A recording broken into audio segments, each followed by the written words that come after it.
Recording is going. Okay, so before I call the meeting to order, I'll just read my virtual meeting preamble. I'm sorry, preamble. Good evening and welcome to the May 21st, 2020 meeting of the City of Norwich, City Council and Board of Education Budget Ad Hoc Committee.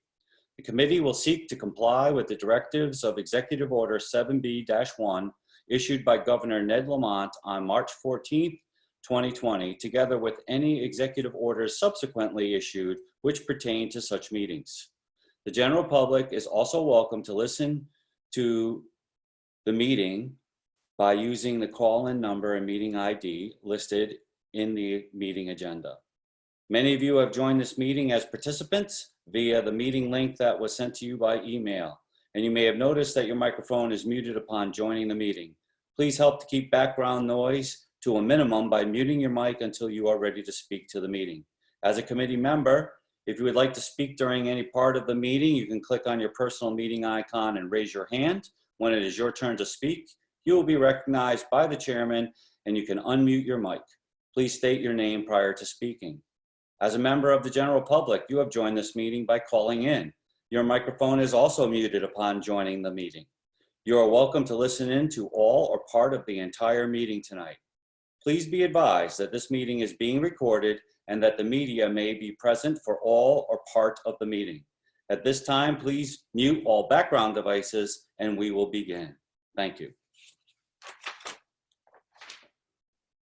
So I'd like to call to order a special meeting of the City Council and Board of Education Budget Ad Hoc Committee. This is Thursday, May 21st, 2020. This is a Zoom virtual meeting and it is being recorded. I see that we do have a quorum. I'm just going to go down the list. The chair is present. Alderwoman Stacey Gould. I think she's in another meeting and will be joining us. Alderman Betancourt is here. BOE Chair Romansky is here. Mark Koulos. Oh. Tricia Staley is present. Singh Khalsa is present. Charlene Charmelis is present. Christine DeStasio is present. Yvette Giacaruso. I do not see her on here yet. The Superintendent of Schools, Kristen Stringfellow, is present. The City Manager will be joining us a little later. Athena Nagel, NPS Business Manager, is present. I do not see the Mayor yet. At this time, this is something new I'd like to try because we're going to keep a little better record keeping. Everybody who has called in, I would just ask you to unmute and identify yourself for the record, please.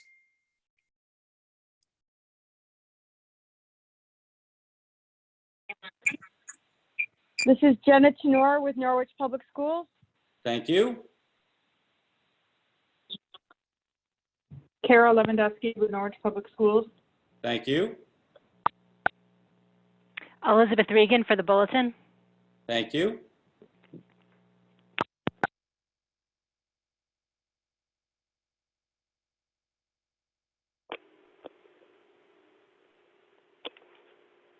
Hello? Maybe this is not working as well as I had hoped. Last four digits of the phone number 8433. Could you identify yourself, please? Oh, I'm sorry. Danielle Bodette Sandoval from Norwich Public Schools. Thank you. Last four digits of the phone number 0033. Could you identify yourself, please?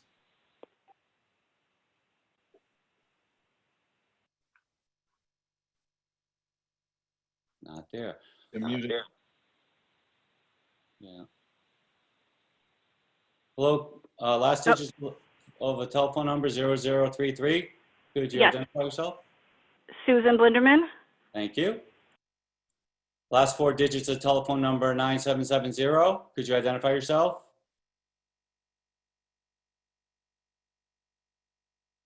So if you've called in, if you press *6 to unmute yourself and then remute yourself.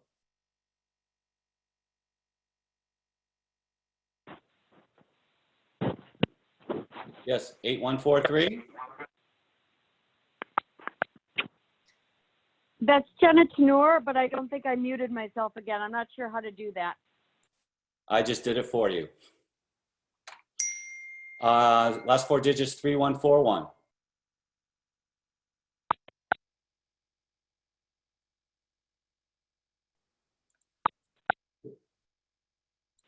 Last four digits, 3141. Darcy Strauss. Thank you. Last four digits, 2907. Cyrus Blake. Thank you. Last four digits, 9069. Lindsay Martineau. Thank you. Last four digits, 9111. Amy Halen. Thank you. I think I've got just about everybody. Last four digits, 1350.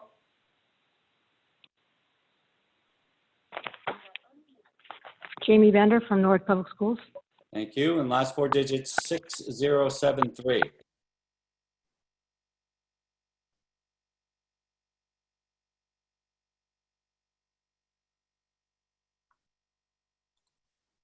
Last four digits, phone number 6073. Could you identify yourself, please?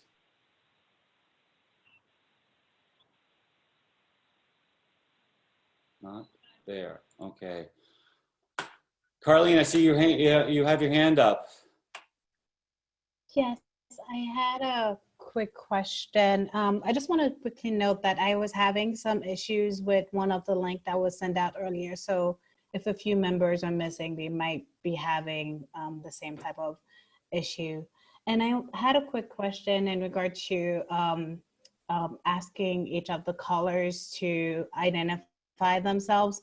I'm wondering if someone wanted to just attend the meeting and not identify themselves, if that was a possibility as well. I'm just not sure if that's part of the new regulations for online meetings that's come out. I understand that we need to ensure that every members are present, and if they're members of the media in attendance, for them to identify themselves. I just didn't know in terms of like everyone who's on the Zoom meeting, for them to identify themselves. It is just standard practice to have attendees of a meeting identify themselves for the minutes. Alderman Bedencourt. If somebody's not comfortable identifying themselves, there's no need for them to do that. It's a public meeting. They can listen in. That's, you know, it's just not a big deal. Yep, absolutely. Okay, so I would like to get started. So item number 2, adoption of the April 30th, 2020 meeting minutes and the May 7th, 2020 meeting minutes. Those were emailed out earlier this week. Do I have a motion to adopt the minutes from the last 2 meetings?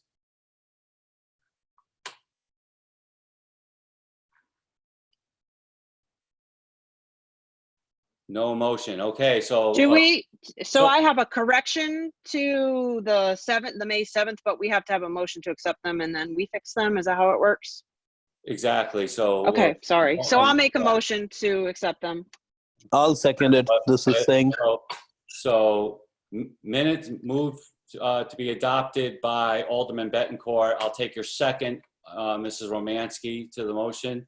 Is there discussion on the minutes, Mrs. Romansky? So for the May 7th, under new business,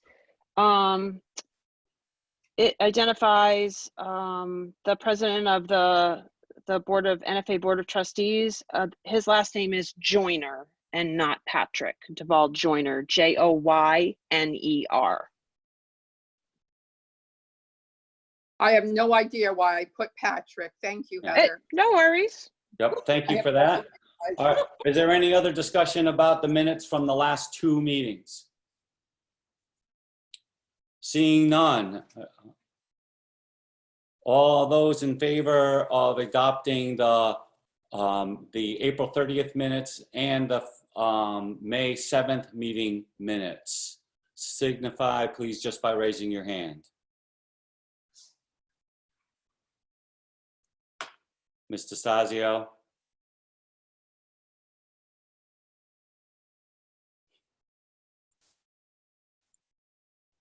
Sorry, I don't have a picture. I say yes. Okay. Mr. Kalsa? Yes. And the chair votes yes, it is unanimous. Thank you very much. Moving on, item number 3, old business, review of purpose and scope of the ad hoc committee committee. Okay, again, I will just, instead of even reading the portions of the resolution, I've read those, I believe, enough times. I'd just like to remind everybody that it is not within the scope of this committee to direct the Board of Education regarding policy or the adoption of their budget. This is an information sharing and gathering exercise in order to improve everyone's understanding of the Board of Ed's and the Norwich Public Schools budget. Moving on to new business. Item A, discussion of Alderwoman Stacey Gould's questions that were submitted on 5/13. We received the responses today. I will open the floor to discussion on the responses that we received.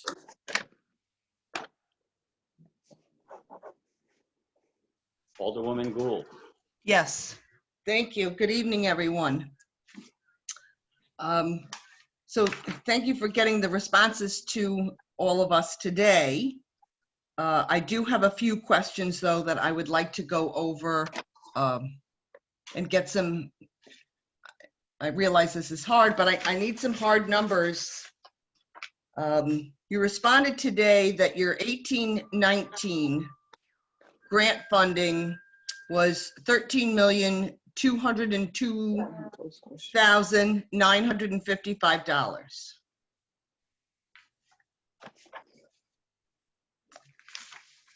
In another document that I have here for 18-19 grant funding, it lists $16,105,930. And these were documents that you provided to us in our budget book for that year. And I would just like to know if someone can answer where the $3 million discrepancy comes from. I don't have that document in front of me. This is Athena Nagel, but I can tell you that it should list it right there. I'm sure it's adult ed or food services or both. Well, Yeah, I don't have the 18-19 book either. I'm sorry. okay, what I'm looking at, and I'm sorry we have to do this like this, but I don't necessarily see anything on here that talks about food service or anything related to food specifically.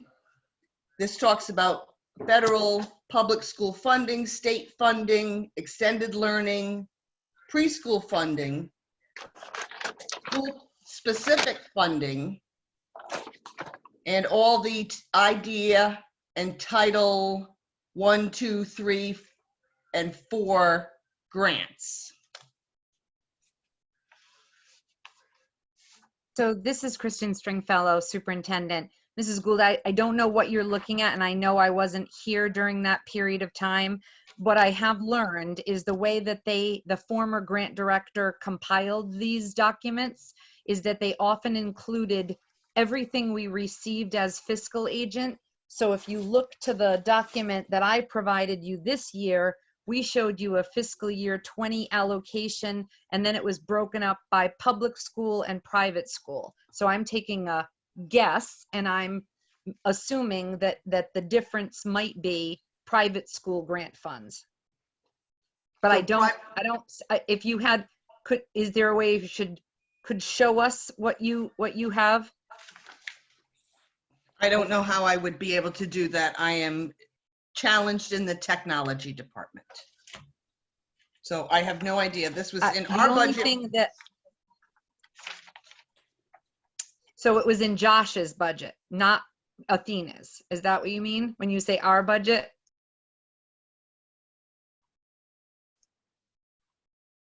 Because did we lose you? Stacy, you're muted. I'm sorry. I don't know how that happened. I didn't touch anything, but I didn't do it either. okay. It says Norwich Public Schools 1819 grant spending.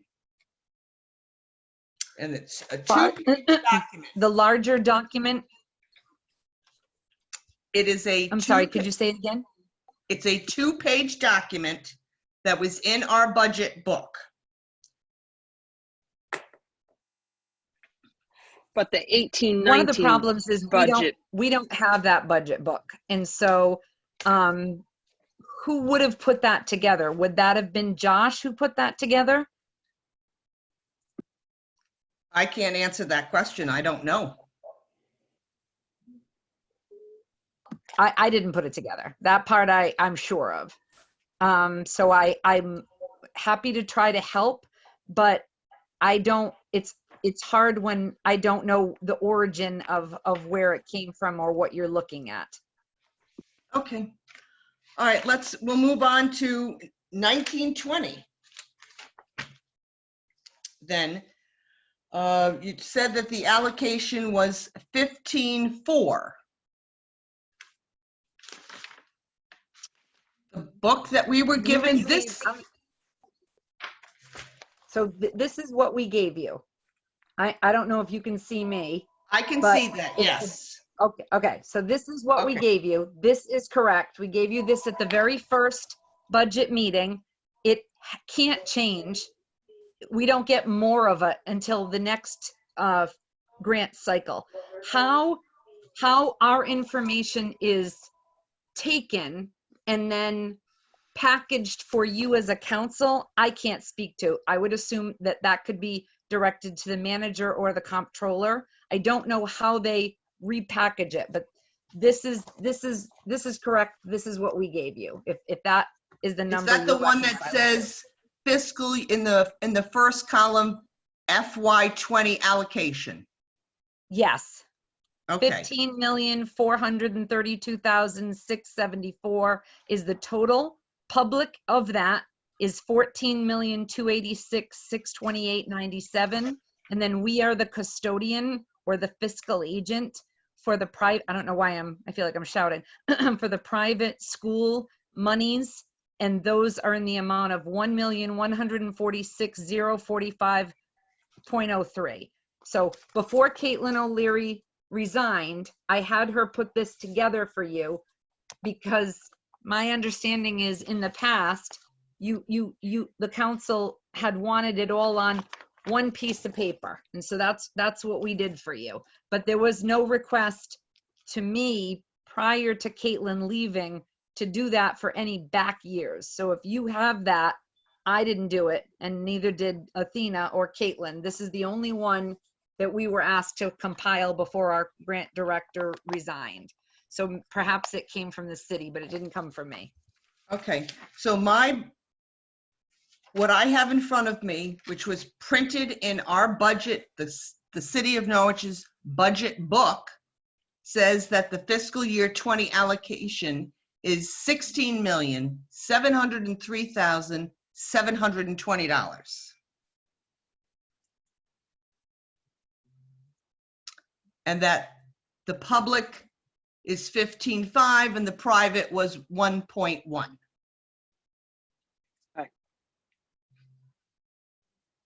So I'm just trying to get a handle on what you're telling us. What I got, the information I got today differs from what we got in our budget book. And I'm not sure why.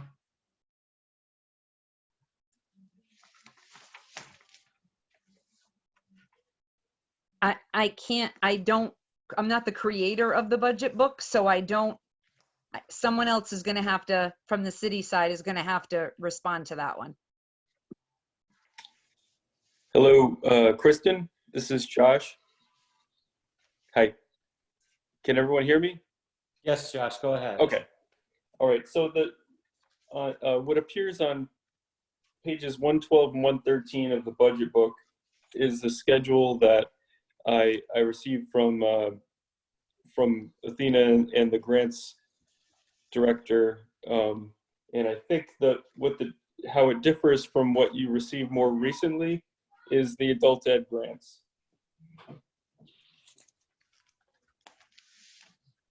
Thank you so much, Josh, for clarifying that. I appreciate it. It doesn't Sorry. appear that there's anything on here for food services, but I think it's adult ed.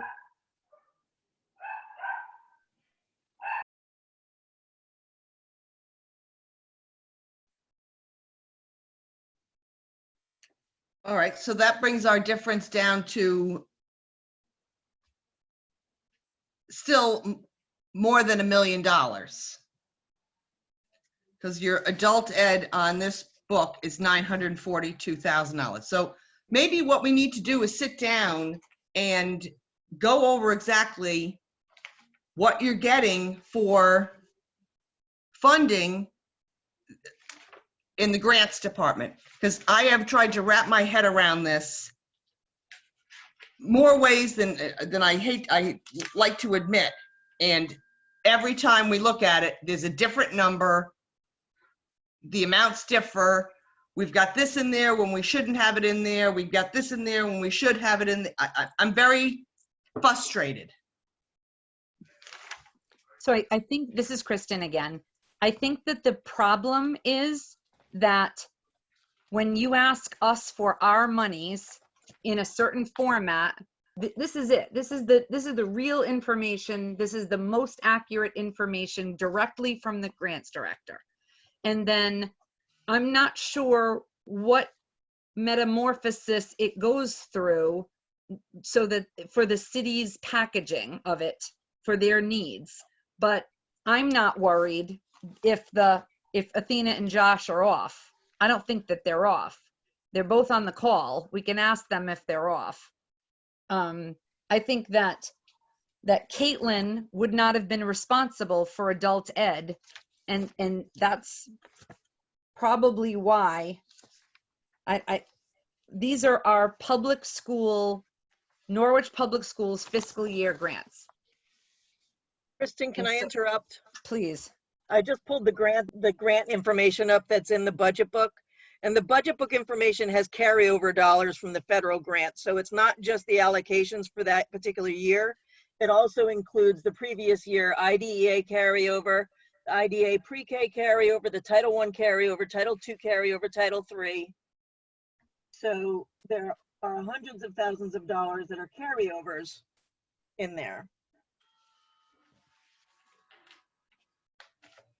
That makes sense.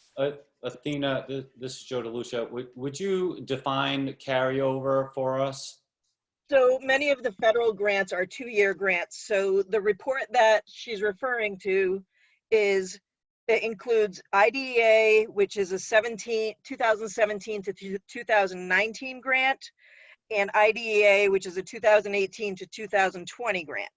So what happens is in 2017 to 2018, not all of that money would have been spent. So for example, let me look at it in particular.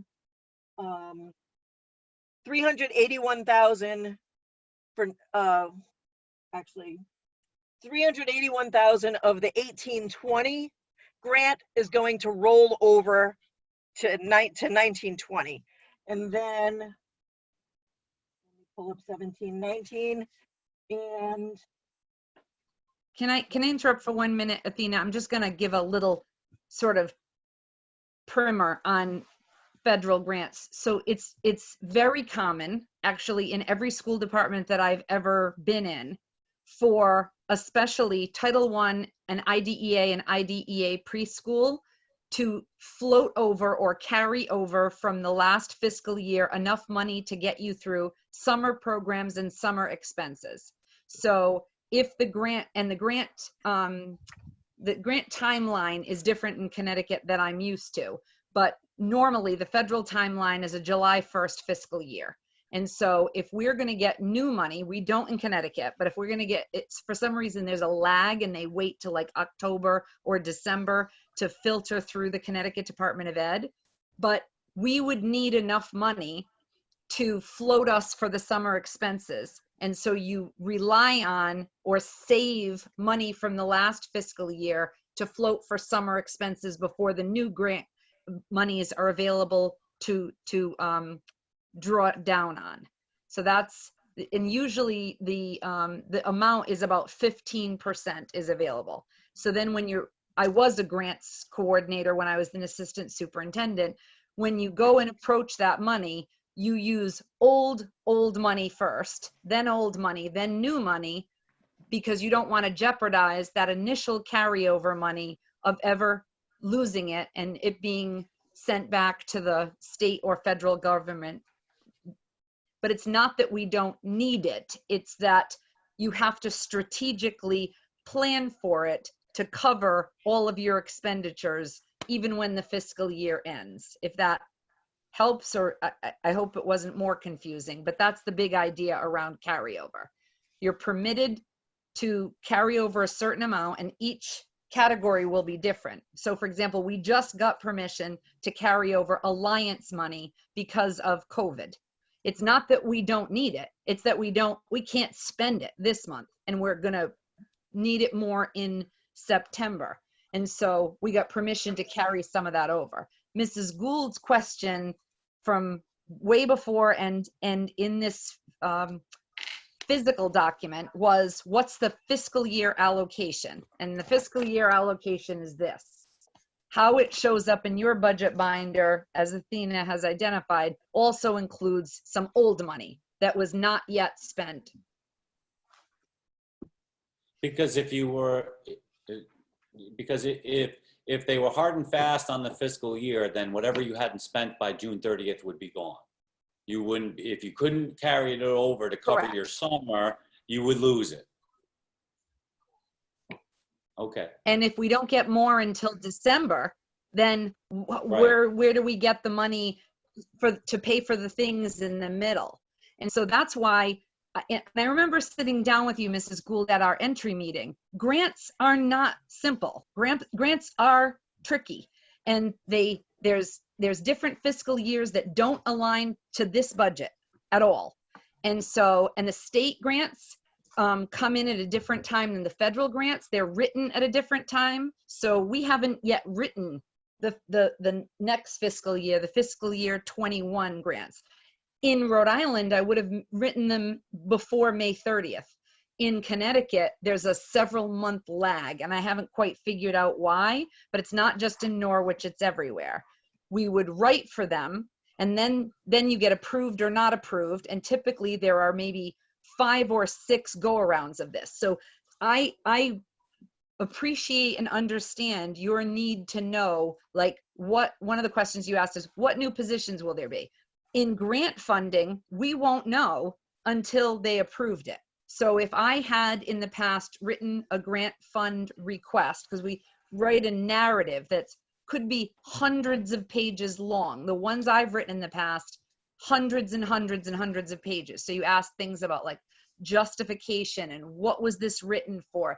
So that's per grant could be a couple of hundred pages of narrative and budget evidence that we have to show, and then we have to reconcile it with what's permitted by federal law. So for Title I, if we wrote for some reading supplies, then the first brush is that the State Department of Education would either say yes or no. If they say no, we send it back. Okay.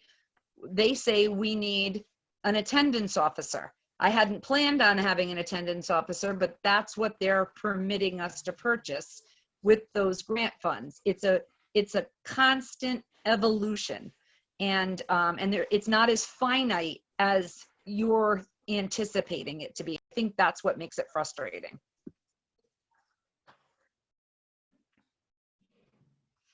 Well, it is very frustrating, I'll tell you that.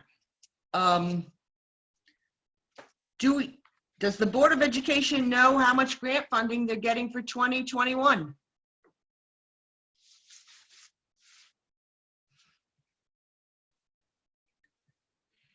No. We always have estimates. No? We won't know until the federal government not 2021. You said, I don't, Athena, do we Yes, have the fiscal 2021. year 2021 estimates? No, a lot of the applications haven't even gone in yet. The deadlines are soon No, for they're, most of them. so usually what happens, and again, I haven't lived through it in Connecticut yet. So in Rhode Island, I'm sorry to keep saying that, but it's all that I've lived through a whole fiscal year in. We would get an estimate at the beginning of May. We believe Title I will be about 27% of what you got last year, or 92%, or 102%. And based upon that estimate foreshadowing for July 1, we would write all those narratives that I just described. And then you receive a grant award. So for example, this year in Title I, for almost all of the year, we anticipated receiving a certain amount of money. And then when was it, Athena? December? We found out it was much less than the federal government had anticipated. So then even if we had a foreshadowed number for this year, that's not been communicated to me yet, we wouldn't be sure of what it is until next November or December is what I know to be true. Well, so if that's the case, how do you put a budget together if you have no idea what you're going to be getting for grant funding? If you're unsure So how much money you're going to get in example. grants. I'll give you an example. So Title I is based on the number of free and reduced lunch students that you have in your district. Absent any huge changes, it's going to be probably between 87 and 103% of what you got last year. That's as a rule. And so last year, this fiscal year 20, we had anticipated getting more money. And then the grants director, and I think she told you all this at our very first budget meeting, once she received that federal grant award, because the award is now, we know exactly how much it is. She had to change her grant budget and say to the principals and the special ed director, you're not getting what you anticipated. Sometimes they stop buying. Sometimes they lay off an interventionist. Sometimes they cancel professional development. That's the world of grants. It's never done until you're awarded the grant. Now I can't speak to the, I can speak to,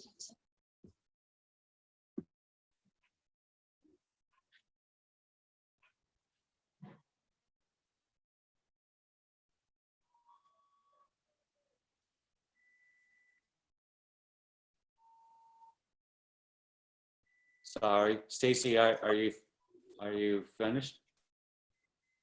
Well, I think we lost the audio somewhere. Oh, yeah, you cut out. You did. Yeah. I thought it was me. I thought it was my crappy internet.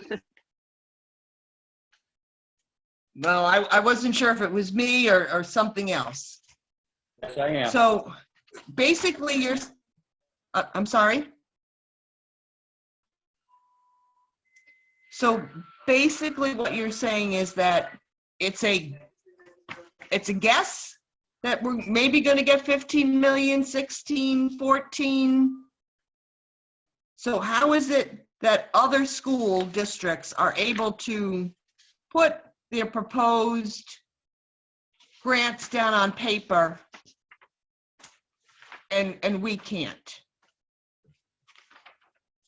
I don't know how you put together a budget not knowing a $2 million float. That's a lot of money to let somebody know in December, or we didn't get it. it is, you are correct. And it's a new concept to me because, again, in Rhode Island, we got an estimate in May. We knew for 100% certain as of July 1st. And so sometimes it was good news, sometimes it was bad news. usually the federal lobbyists for your organizations and for the Department of Ed can give you a very close estimate. And they didn't in terms of Title I last year, but they did in terms of IDEA. IDEA is based upon the number of special education students. And so the grant coordinator would track how many special ed students did we have in the census 10 years ago, 9 years ago, 8 years ago, and how much money did we get? And that with the estimate that we get from the Department of Ed, and maybe if this wasn't a COVID year, I would have received those already. I don't know because I wasn't here last May. But you know, I was nervous that we didn't have a grants coordinator because she resigned, and in Rhode Island, she'd be writing grants right now. And so I was assured by the grant, like the person who's the substitute assistant superintendent, that it's months beyond when we would be writing grants in Rhode Island. But you're absolutely right. It's very unstable in terms of months after this operational budget is passed, we know for sure what we're getting with our Title ones, our title grants and IDEA at least.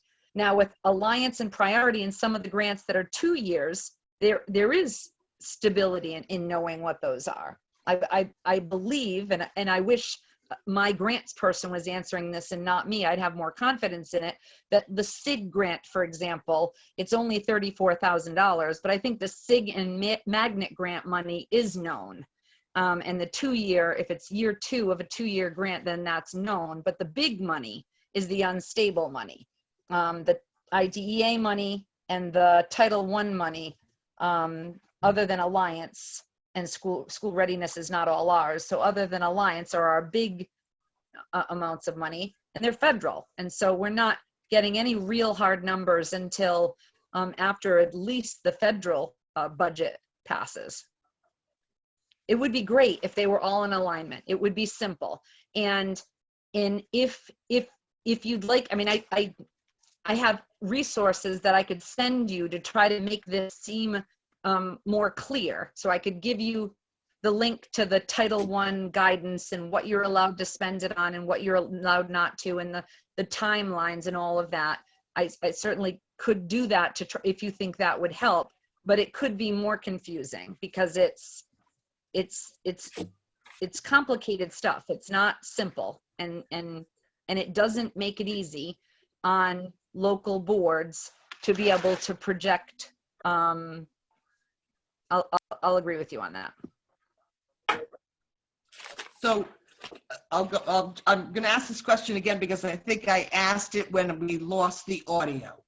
Do we have any rough idea today what our 2021 grant allocation will be?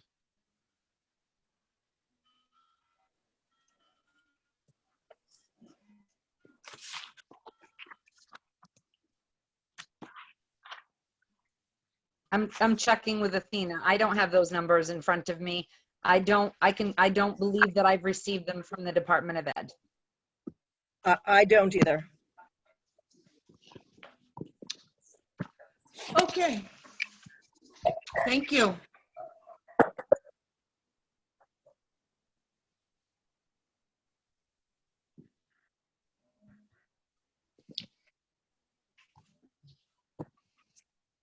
Mr. Kula, you've been waiting patiently with your hand up. Go ahead, sir. Okay, the grant allocations, we don't really get an announcement until September, October, November, whether or not we're approved for the full amount of our application. And some of the grants are entitlements, meaning they're linked to a benchmark, whether it's number of students or something. And some of the other grants are competitive. And we're never sure from one year to the next whether our total grants are going to come in.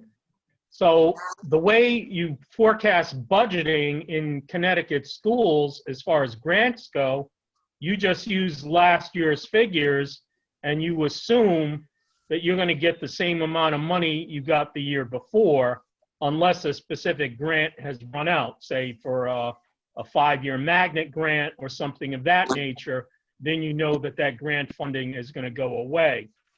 Other than that, you assume that you're going to get the same amount from one year to the next, unless you have a drastic drop in the number of students or something of that nature. Our student population has remained fairly stable the last 3 or 4 years. So that's why we've had fairly even forecasts as far as grants go. And that's the problem with grants, because it's not a stable thing in which to base your budgets. As far as, and unfortunately, Norwich, we have to, almost 50% of our budget is grant-based, whether it's through Alliance or cost sharing or any of the federal grants. We use that money, unfortunately, to hire specific teachers and programs. And without that grant money, we couldn't run our schools. But it's never a sure thing from one year to the next. Some of the money is, we get a projection, like on the cost sharing or the Alliance funding, we know fairly soon, fairly far in advance, but a lot of the federal grants, we absolutely do not know what we're going to get from year to year.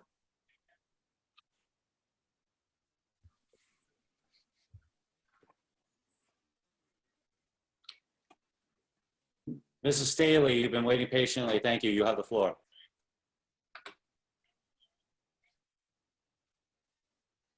Okay. I think probably this is a question I'd like to direct to the comptroller. Josh, can you just clarify how the educational cost sharing money offsets what is appropriated by the city for the education budget, please? The education cost sharing grant is one of the general fund revenues, so it lowers the amount that would need to be taxed in order to support the education budget. Okay, so if we appropriate, let's say that we were to get the appropriation of the $85+ million.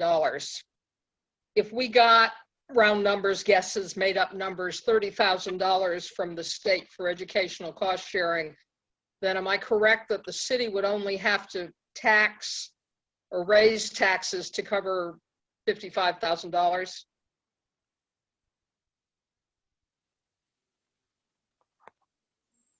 Yes. When do we know that?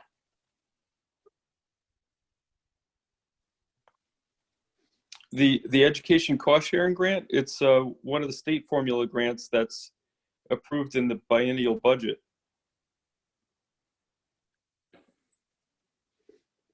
Okay. So So we already know for it- this fiscal year what we're going to get? Yes. Okay. Second question, is there any way to use any of that to bridge the gap between what the Board of Education is requesting and potentially the city's appropriation? Well, you can only spend it once, so it's either you can't apply it to reduce taxes and then reduce the school's budget. So it's got to do one of those things. Okay, thank you. Yep.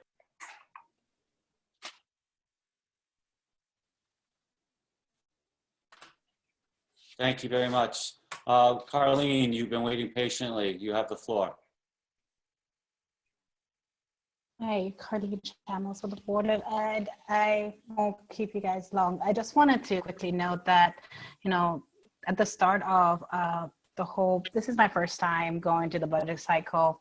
And I know that one of the items that Dr. Stringfellow had noted is, we need a plan to really lessen our reliance on grants. So as we were talking about that, I just wanted to remind you all that was one of the discussion points that we discussed.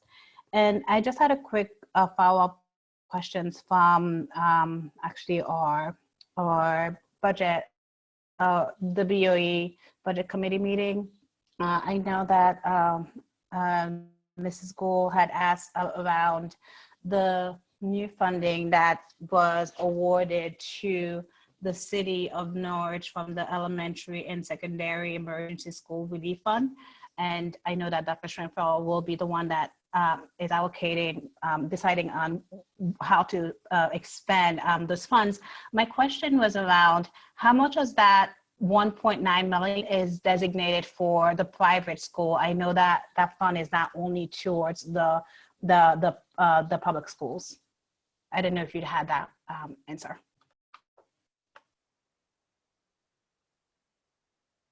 I will tell you that we don't have that answer. I did check with our assistant superintendent before, I want to say like last night actually, and she hadn't heard anything yet. The Catholic school, the parochial schools are asking if we've heard anything, but we haven't, and neither have they. Thank you.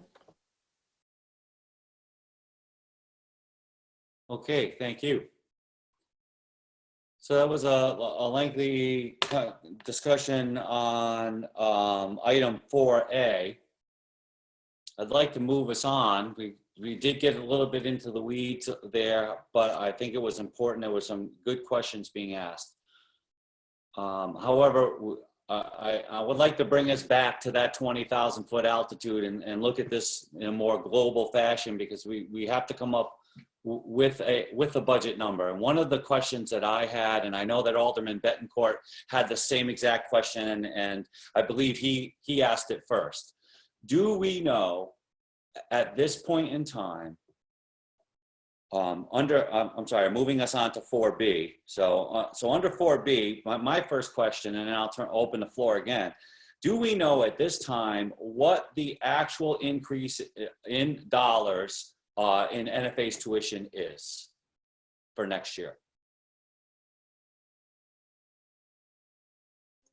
If you give me 1 second, maybe go on to the next question, I will look it exactly up.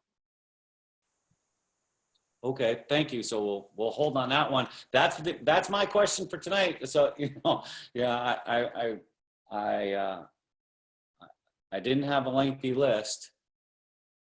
I see that Mrs. Romansky would like to speak to the committee. Heather, you have the floor. Heather Romansky, Chair, Norwich Board of Education. So just to give Athena a minute or two to pull that number together, I was tasked, I don't know, it seems like everybody asked me to. I think the board asked me to, this committee asked me to, I think the mayor asked me to. So I did it. Whatever I did for everybody else, I drafted a letter and sent that to Mr. Klein and Mr. Joyner at NFA, asking for consideration, reminding them that we're in a difficult budget situation. I could think of 4 different ways they might be able to help us. And so I listed those out in a letter. I believe I sent that on Monday. I did hear that it was back from Mr. Klein that he received it and would make sure that Mr. Joyner had it.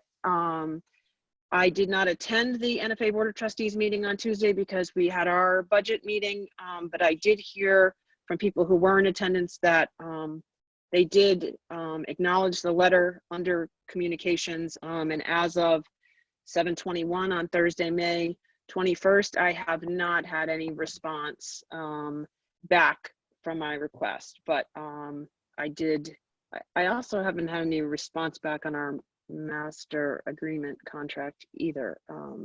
But, so I did try. Okay, so the increase for NFA tuitions over what we actually have right now is $1,587,512.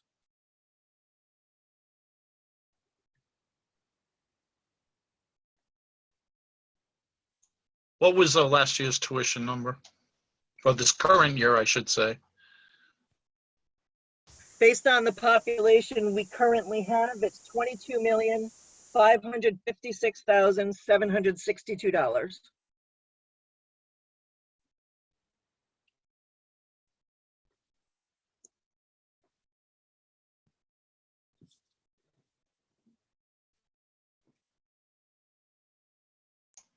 So the projected is going to be roughly 24.1, something like that. 24,144,274. Thank you. You're welcome. Okay, so we have that number to work with. Thank you very much for that. Before I open the floor, I just wanted to address one thing. I know that the board's budget expenditure committee had a meeting on Tuesday, and the superintendent gave two scenarios, cutting the 9.11% budget down to 5.5% without any, if it were just a cut down to 5.5, if I understood superintendent's work. So that would mean no increase in tax levy to get to the 9.11 and no kick in from undesignated fund balance to get to the 9.11. This would be just a straight 5.5% increase. There was a list of 1, 2, 3, 4, 5, 6 things that that she showed the budget expenditure committee that she would be looking at cutting in order to reduce the budget by roughly $2.9 million. She also did the same thing, getting it to make additional cuts to get the budget all the way down to the city manager's recommendation to the council, which was a 2.4% increase over this year.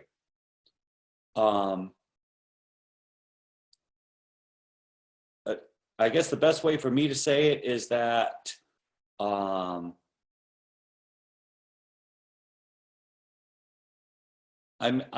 may not agree with many of these cuts. I'm looking at the cutting down to the cutting $2.9 million down to the 5.5% increase flat.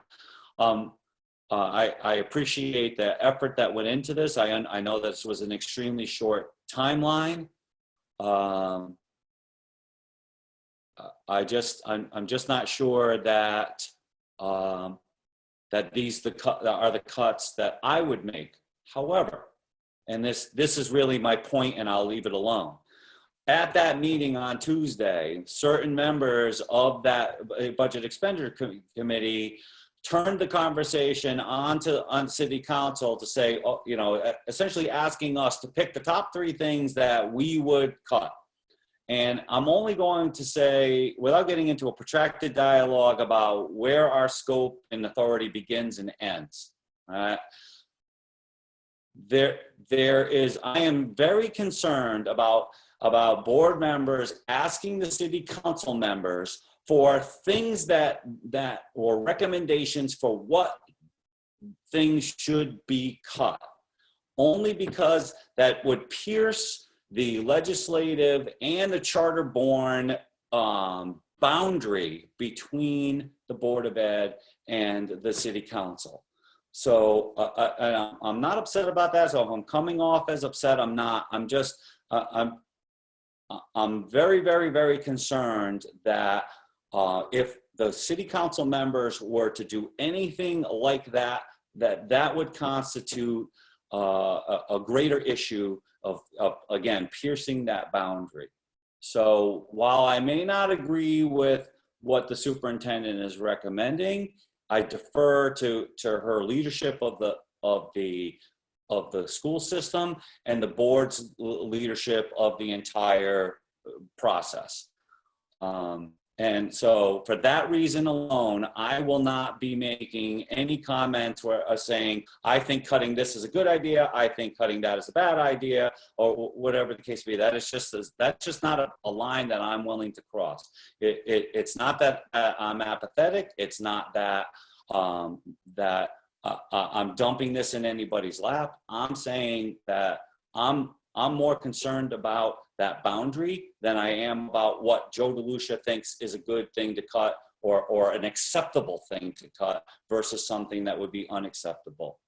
So having said that, I will reopen the floor to anyone who would like to discuss the information that was shared on Tuesday or any other information that has to do with the possibility that we might make a recommendation to the council at some point tonight. Floor is open. Mrs. Murmanski. So Heather Romansky, Chair, Board of Education. So I appreciate you reiterating that, but I think we got it on Tuesday night. So thank you for saying it again. And Dr. Stringfellow, I apologize if I'm gonna put words into your mouth. I guess I don't. Dr. Stringfellow, at our direction, right, came to that meeting with plans to get us to a 5.5 and a 2.4. I don't think she was recommending making, like, I mean, I don't think any of us wants to do any of those things. Maybe somewhere it's maybe easier to let go of a truck or a new maintainer position than magnet programs. I just want to be really clear that we are not holding this list up in front of everyone excited about them. And I perhaps should not speak for the entire board or the members of the board on this committee, but I know for sure, I mean, I look at some of those things on the list and it goes against every reason I campaigned and said I would take this work on. And I am very cognizant that as a city council member, it is your job to think about all the residents of the city. And I say to you, as the chair of the Board of Education, it's my job to make sure that we're providing that education that, you know, that public education that we're required to provide to the children of Norwich. And I will yield the floor. Thank you. Mr. Casa, you had your hand up. Thank you for waiting. Yes, so I'll again speak for myself. According to me, the list was made just to show the picture. If we get 5.5, what will be the picture of our public school? And if we get 2.4, what will be the picture of our public school? And these are the areas which can be legally we can cut, but that's it. You know, this is the provision that we can legally cut these things. But of course, you know, it doesn't even make sense to cut, you know, like the K Street program and all that, because we're getting millions of dollars in federal state grants and stuff, you know. So, but in order to show if we don't get the budget we are proposing, these are some of the things we might be looking into, or we might have to look into. But again, you know, at this point, I think everything depends upon city council recommendation. And I completely understand your point that you don't want to make any kind of recommendation, cut this or cut that. But of course, the recommended budget will speak for itself, because at this point, pretty much everybody have understanding of the budget. And, you know, of course, when it comes to the grant, yeah, we are not sure, you know, and it has always been that case. But the proposed budget is, you know, according to the experience from number of years, So I will say, in order to move forward, I think we all have enough understanding and we have spent a lot of time together, which is a very positive thing that happened this year. Now we just need some kind of recommendation so we can, create our mindset and try to go forward with that.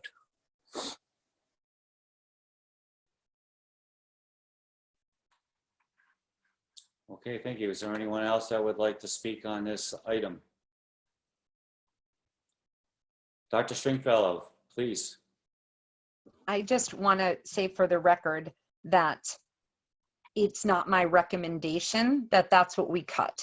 It's what is available to cut. And so those are very different things. And I'm sure you know that, but I'm realizing that for the record, that needs to be said, that if I had other things I could cut, I would certainly recommend something different.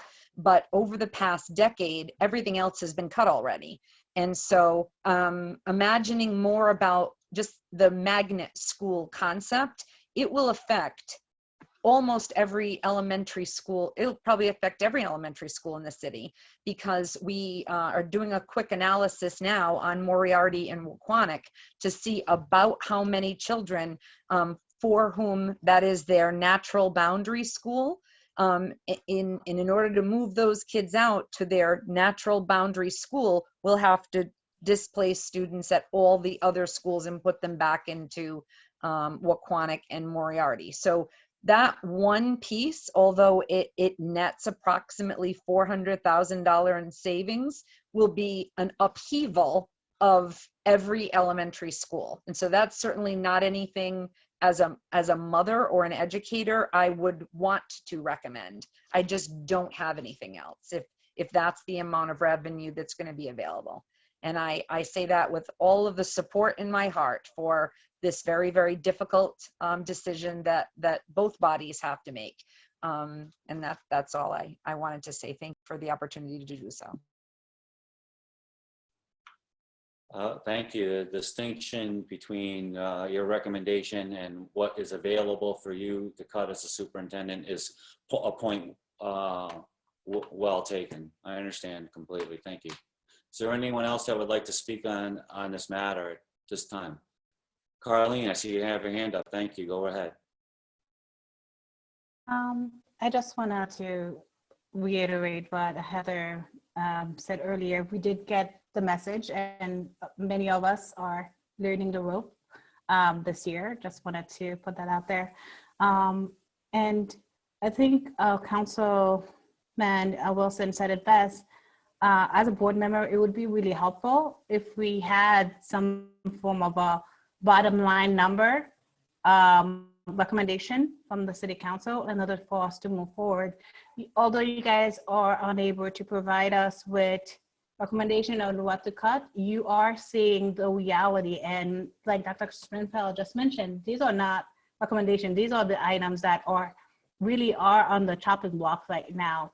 So I think it would be great if we had a sense. I'm gonna stop there.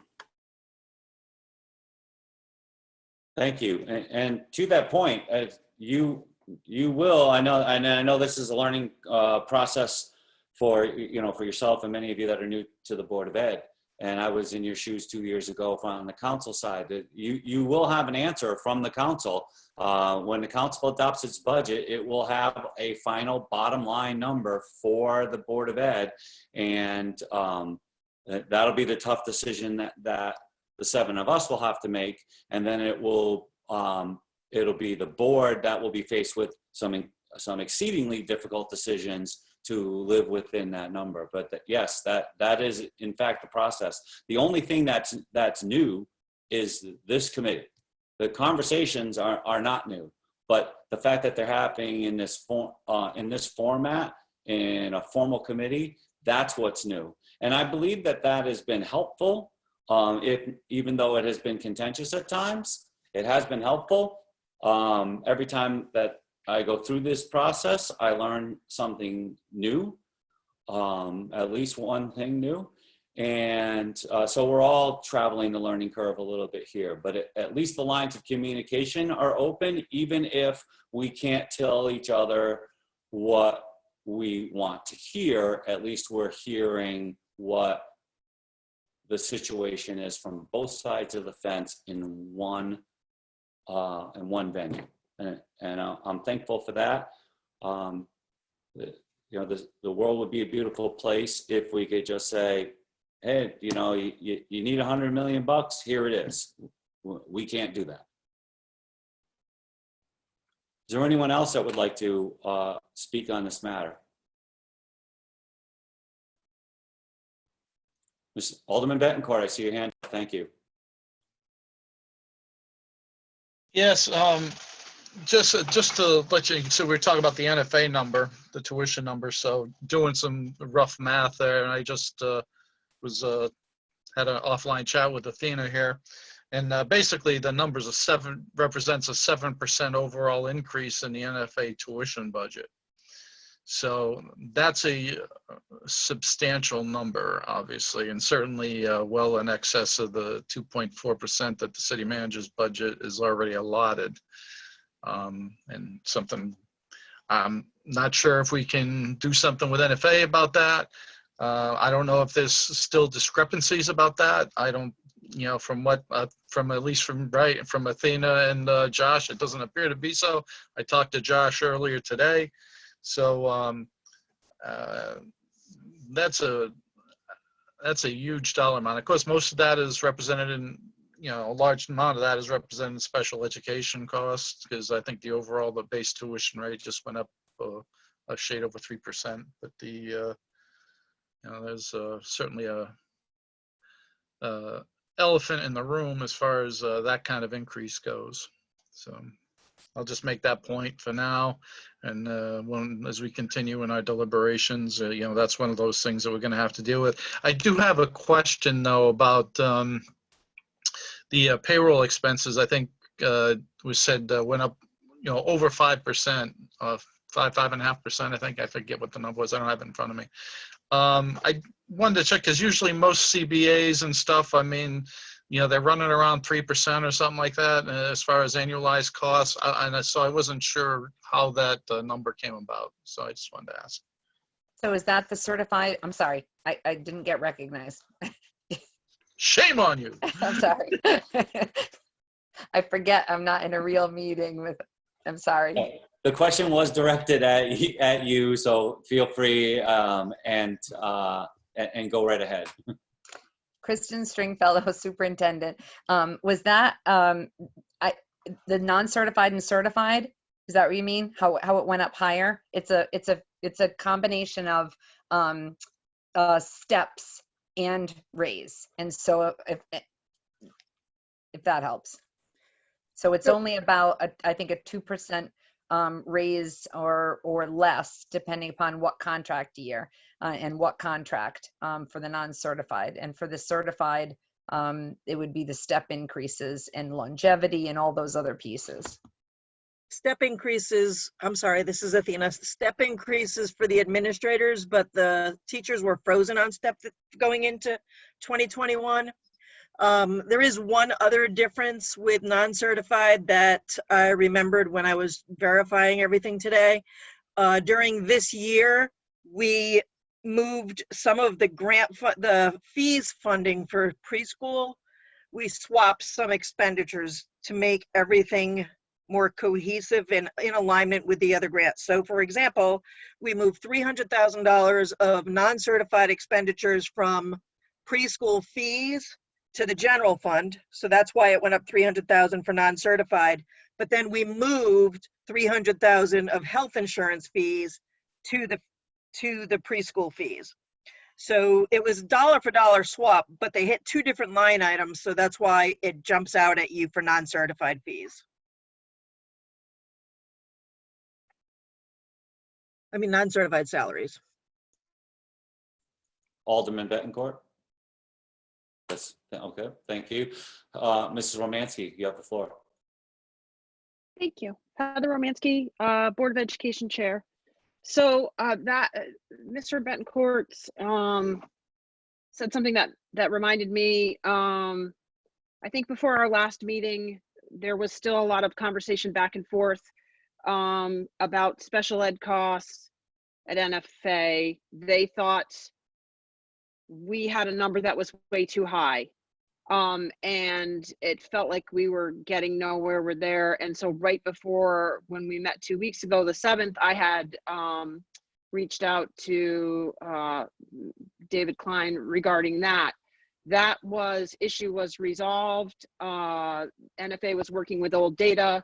Someone had sent them a presentation from either late February or early March. Clearly we had Mrs. Bender and people had done a lot of work. NFA and NPS had done a lot of work together to hone that number down.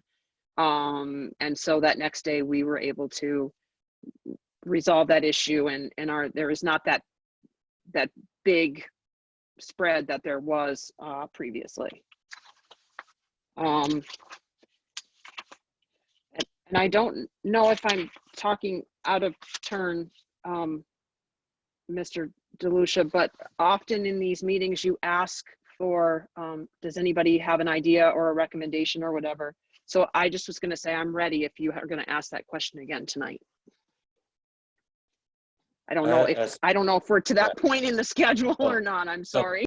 So yeah, so to show you all my cards, Mrs. Romansky, yes, after this part of the dialogue was concluded and no one else had anything else to add, I did intend to ask if the committee would like to put forward a recommendation to the council.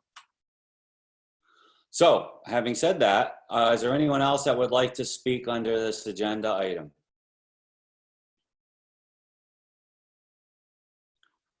Mrs. Giacaruso, I see you raised your hand. Go right ahead. History that, you know, when I was board chair and with another board member, we went to NFA, we talked to them face to face, and we asked about a reduction, and it did not work. They did not reduce anything.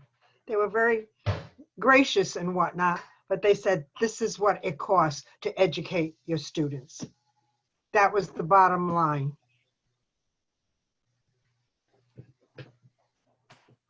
Okay, thank you. So one last time, is there anyone else that would like to speak on this agenda item?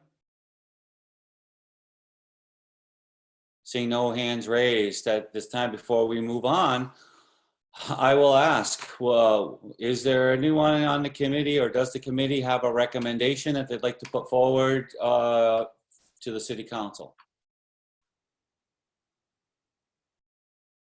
Mrs. Romansky. So I'm just gonna, Heather Romansky, Chair Board of Education, and I'll just be, just for the sake of clarity and for the record, I will say that I'm speaking for myself and not necessarily for the committee or for other Board of Education members. But from my perspective, I think we have seen how devastating, if the budget is to stay at 2.4%, and I swear I'm not trying to be dramatic, but to me, when I look at that spreadsheet and I look at the things that we're going to lose from Norwich Public Schools, it feels devastating to me. And I know that's a big word with a lot of weight, and it's not to be dramatic. It just, the things on there, I don't know how we move on. So I'm not pleased about having to find 2.9 or $3 million in cuts either. I think the face of our schools change. I feel like a lot of other people and have said already that our K-8 continues to suffer for our 9 to 12 kids regardless. And that is not something that makes me proud at all. But my recommendation or my thought is that that we fund at a 5.5% increase at a minimum, and then we are, and I'm very clear on who will have to do the hard work and make things work. But I am grateful for these conversations, even though, to use Stacy's word, I have been frustrated at times as well. But I think we have talked a lot, and I hope that we have helped to provide some level of understanding on why we just can't live with 2.4. We just can't. Thank you very much. Thank you. So I see, yes, Mrs. Dr. Giacaruso, you have your hand raised. Go ahead. Yeah, just to follow up on what Heather said, that, you know, we don't have any control over what NFA, tells us what the increase will be. I just gave you a scenario about how I went with another board member and tried to talk to them. Not that they were not listening, but they did not want to change their mind, because they told me, well, Yvette, this is what it costs to educate your students. And so that was the end of the conversation.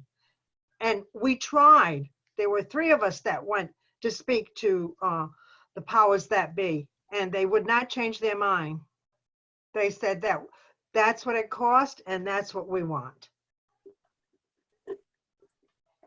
So the cutting is all on our end from a pre-K through 8.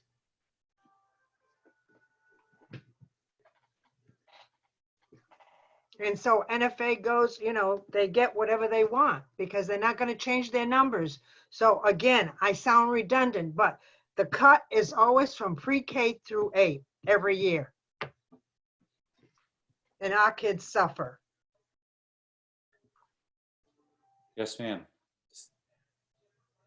Thank you. Alderwoman Gould.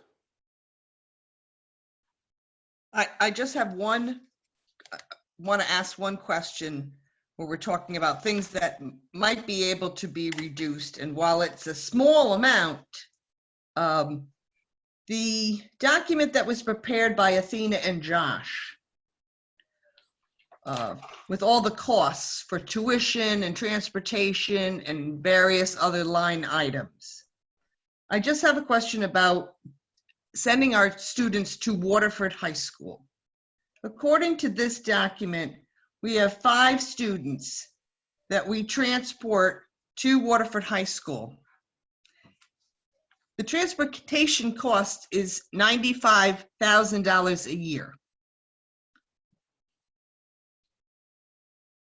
Is it necessary for us to offer Waterford High School as an option? And nothing against Bacon Academy. And I understand that there are some students who prefer a smaller school, but Bacon Academy's tuition is $3,000 a year more than Norwich Free Academy's tuition.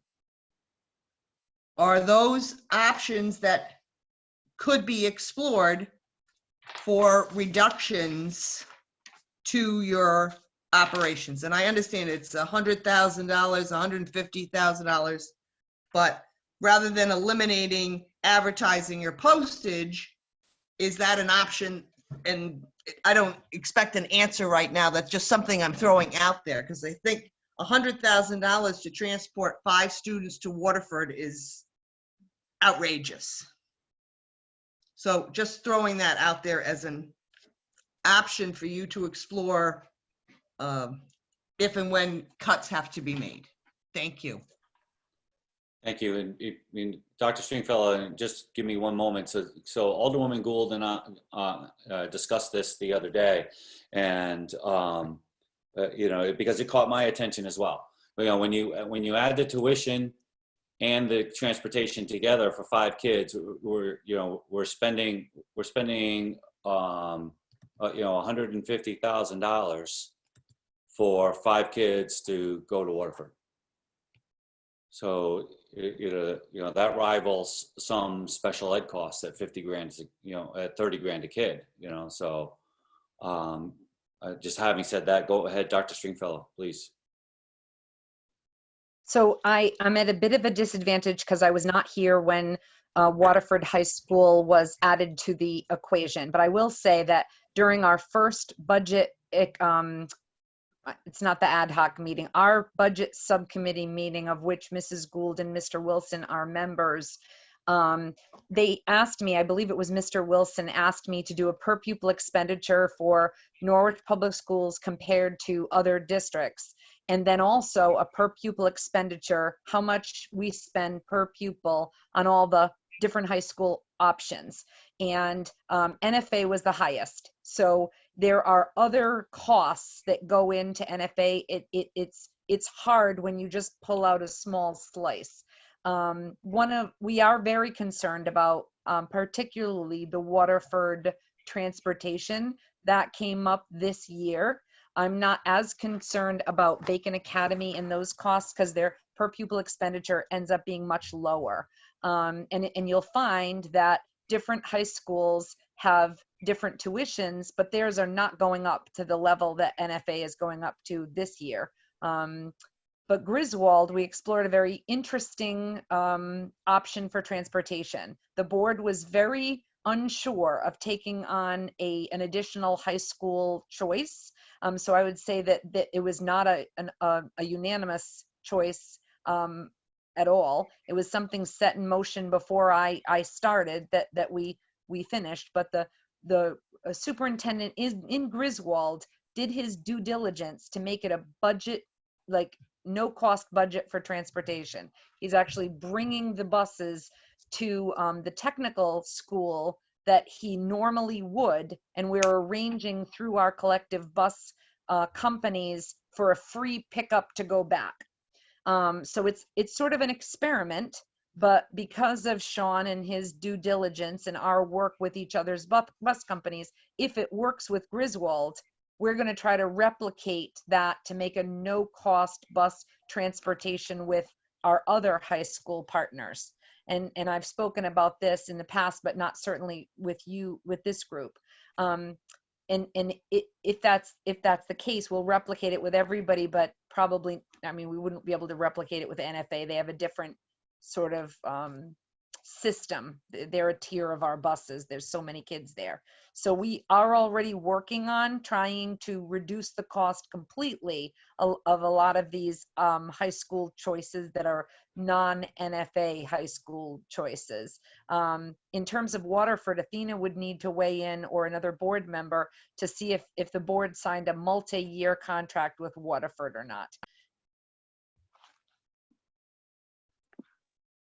Thank you. Mr. Chair, may I speak for a second? Oh, absolutely.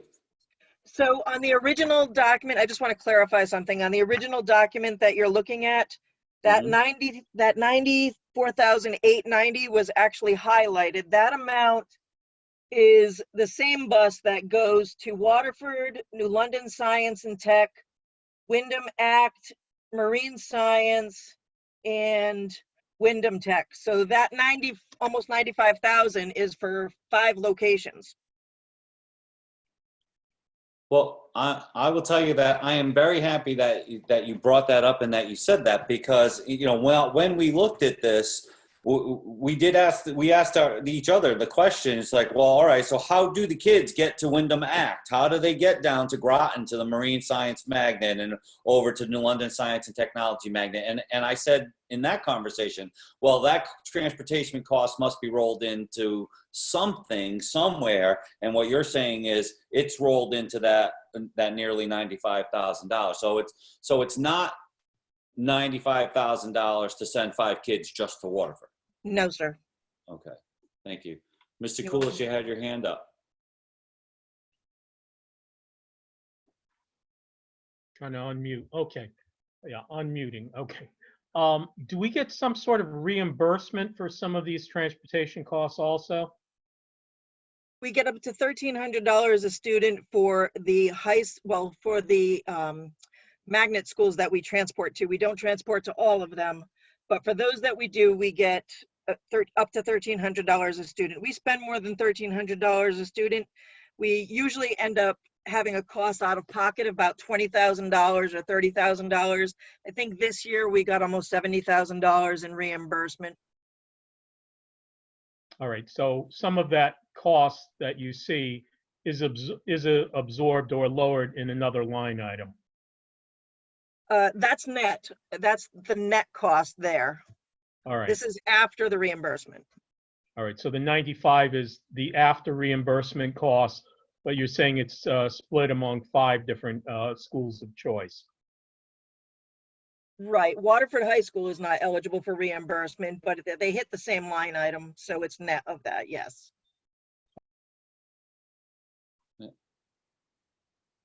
Ms. Sharmalis, go ahead.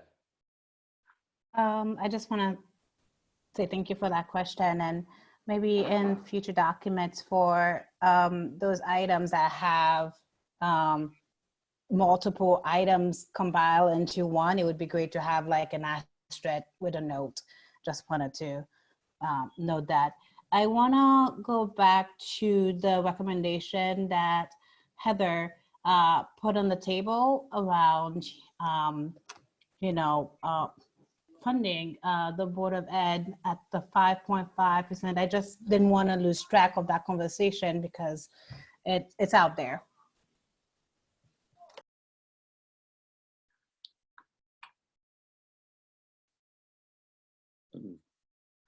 Okay, and so you have a thought on that?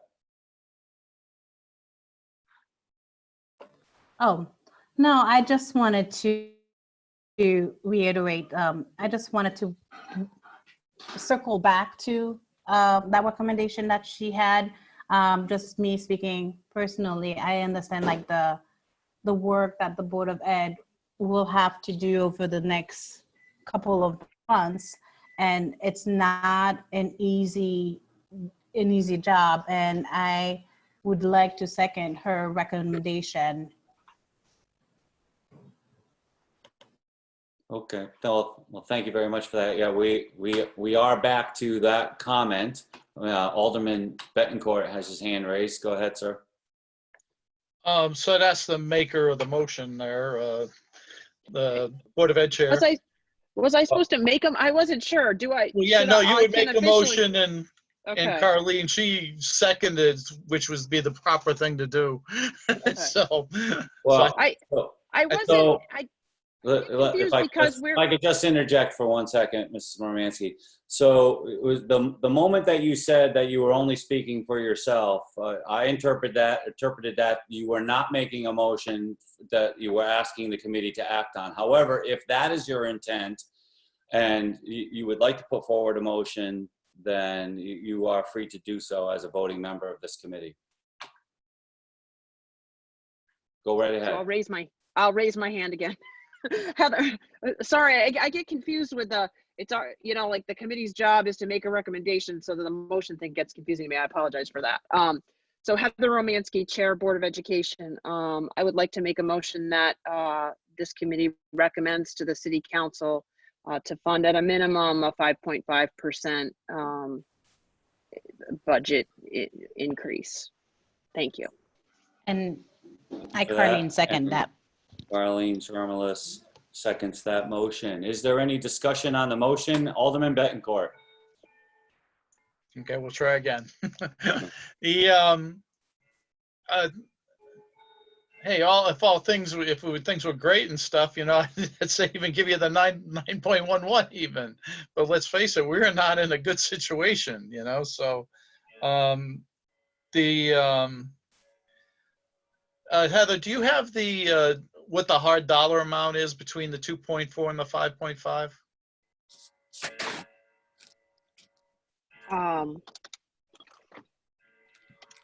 I do. I have the slide deck up. I can get the calculator out and do the math really quick.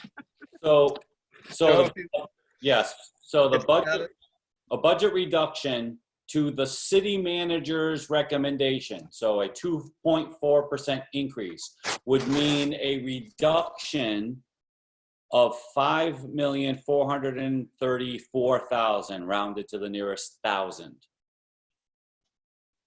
A reduction down to a 5.5% increase would be $2,922,000, rounded to the nearest thousand. Is that, and then you mean a 2.9 mil increase from the 2.4%? Is that No. what, no? Or So- a reduction? So if I'm understanding Dr. Stringfellow's presentation, from the 9.1 total increase, to get down to 5.5, she would have to cut $2.92 million. Okay. And to get down to the 2.4%, she would have to cut I just, 5.434 yeah, million. I'm just looking for the hard number Yep. from 2.4 to 5.5. Yep. Oh, okay.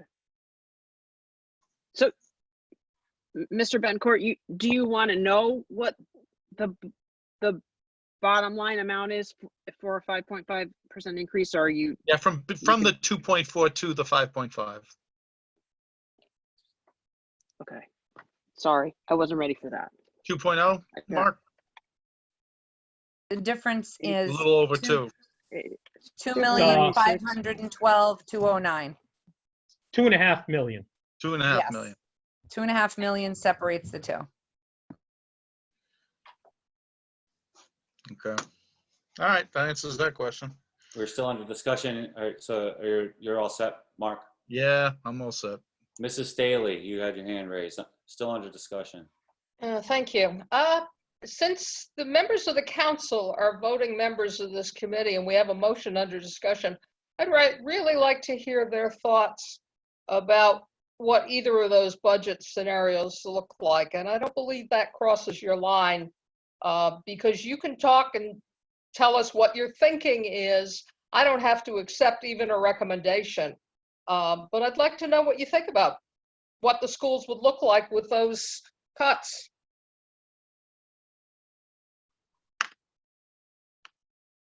I'll allow my council colleagues to go first if they like.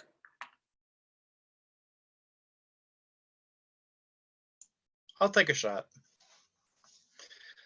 Part of the reason I think that we're sitting here like this is because it's, I think, a fundamental lack of trust in the numbers that the Board of Ed, has provided us over the years. Because I think, we'd have things that happen, we get the gloom and doom projection, and then, you'd get maybe something of what you wanted or very little of it. And then the gloom and doom didn't happen, so 60 people didn't lose their jobs. We didn't close another school, whatever. So now that's not always been the case, certainly, but it's happened often enough that I don't think, I think people sitting up there don't have a lot of faith in what the numbers are. So that's unfortunate. And so I think what we've got here, I hope, is an attempt that, we develop the working relationships that, will engender that, some level of trust in the future. With that said, for this, I certainly want the superintendent to have the tools that she needs to provide a good educational experience for the children of the city of Norwich. But we also have to balance that, unfortunately, with the needs of the taxpayer in the city of Norwich. So with all that said, I think a 5.5% number with an additional $2.5 million from the city manager's budget is a tough pill to swallow. I don't know if we can. I'm not sure that's got to be at least $1.5 million. I'm not sure what the real number is right now, but it's probably in that neighborhood. And that probably would be very difficult to do. And certainly would take a lot of criticism if we tried to do that. And I think that's especially true right now when we have so many unknowns that we're facing right now from a budgetary standpoint when we start talking about what we're dealing with the COVID-19 experience and what everything may hold for the future. We just don't know. But does that mean we can't just stand still either? So we kind of have to take our best guess here. Geez, I'm awful dark. We have to take our best guess, and that's, I think, what we're going to be doing here.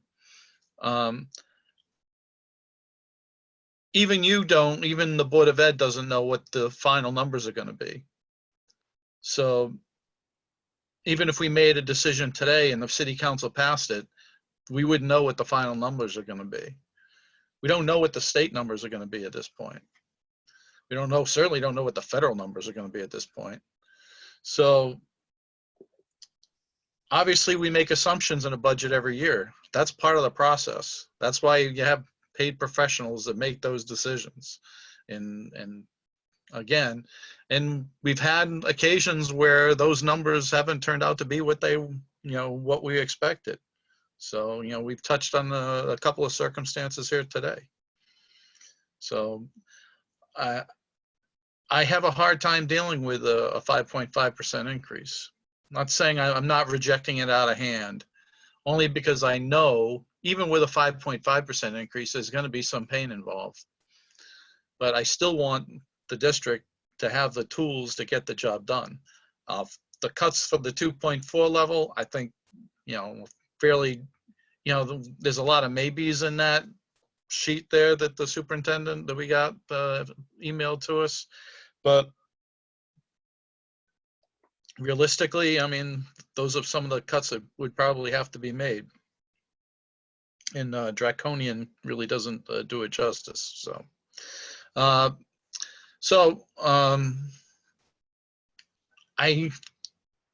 have a hard time making a decision on this one. I'm going to be honest with you. Sitting up in the city council, I certainly don't want to spend any more money than we have to. And I'm not sure all the questions have been answered, but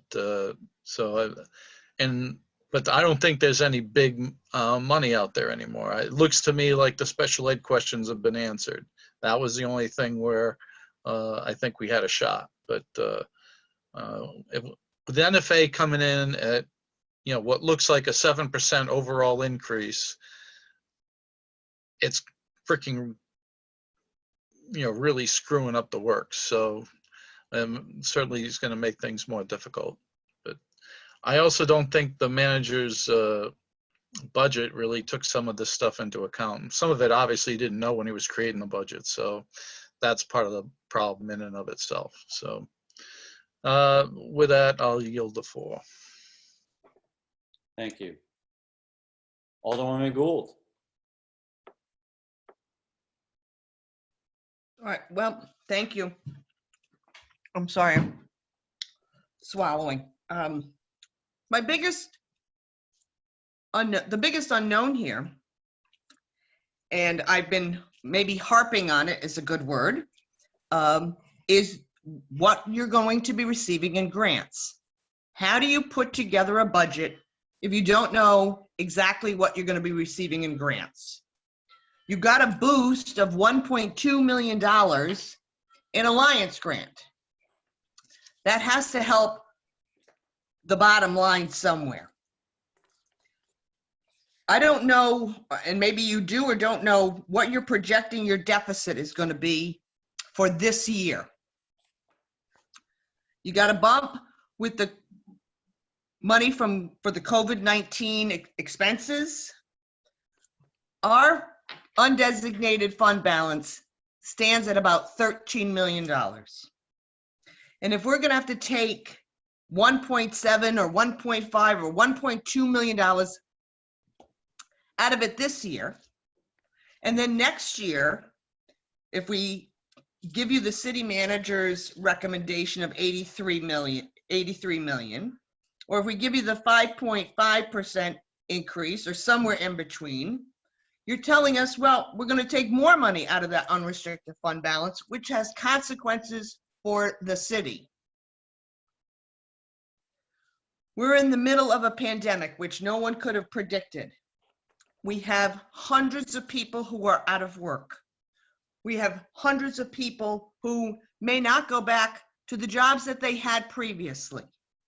We have hundreds of people who can't pay their taxes, so our revenue is going to be reduced. We don't know what's going to happen from the state of Connecticut. Their revenue is reduced, and that's going to be passed along to the cities and towns all over Connecticut. I don't know where we're going to fall in the mix. I don't think anybody does right now. Even if it was a soft number, I'd be happy with that. But I haven't even seen a soft number. I keep harping on what's the total budget. And I hear only about what's the city's portion of the total budget. Because we have so many unknowns. And then I go back and I look at other towns, and I'll bring it up again. The city of New London has their projections already in their budget book of what they feel they're going to get for their grants for 2021. So I find it mind-boggling that we can't figure it out, but our next door neighbor can figure it out. And they've based their budget off of their best estimate. I get numbers of 14 million, 16 million, 15 million of grants. And then we're told, no, that's not the number. Take this out, put this in. I got a number here of $20 million that we got for grants. So I'm really struggling. I want to be able to say that A plus B equals C so that I can explain it to the taxpayer when their mill rate goes up of how we got from point A plus point B equals point C. And that is what I'm struggling with. And I spend an exorbitant amount of time looking at these numbers, trying to wrap my head around these numbers, trying to reconcile on my own, calling Josh. He must be sick and tired of hearing me. I think he's probably should block me some days. Then I hear about we didn't hire anybody. And then I look at your minutes and see all of these people who got hired. And then I go and look at the Personnel and Pension Board agenda, and I see all of these people who got hired that are not listed on your non-agenda items. And I'm saying, okay, who's trying to fool who here? That's what I'm sorry to say that, but that's sometimes what I feel like. So I can't make a recommendation. I will see what the council end up doing because I can't wrap my head around this just yet. And I'm sorry that I'm pontificating. Thank you. Thank you. Mrs. Romansky. Oh, let me unraise my hand, sorry. Which I didn't work, by the way. Anyways, so first, Stacy, as far as the staffing question, and I don't want to get into a discussion here, but perhaps you and I could talk about that offline because I'm confused by the discrepancy there. So I'd like to try to resolve that for sure. And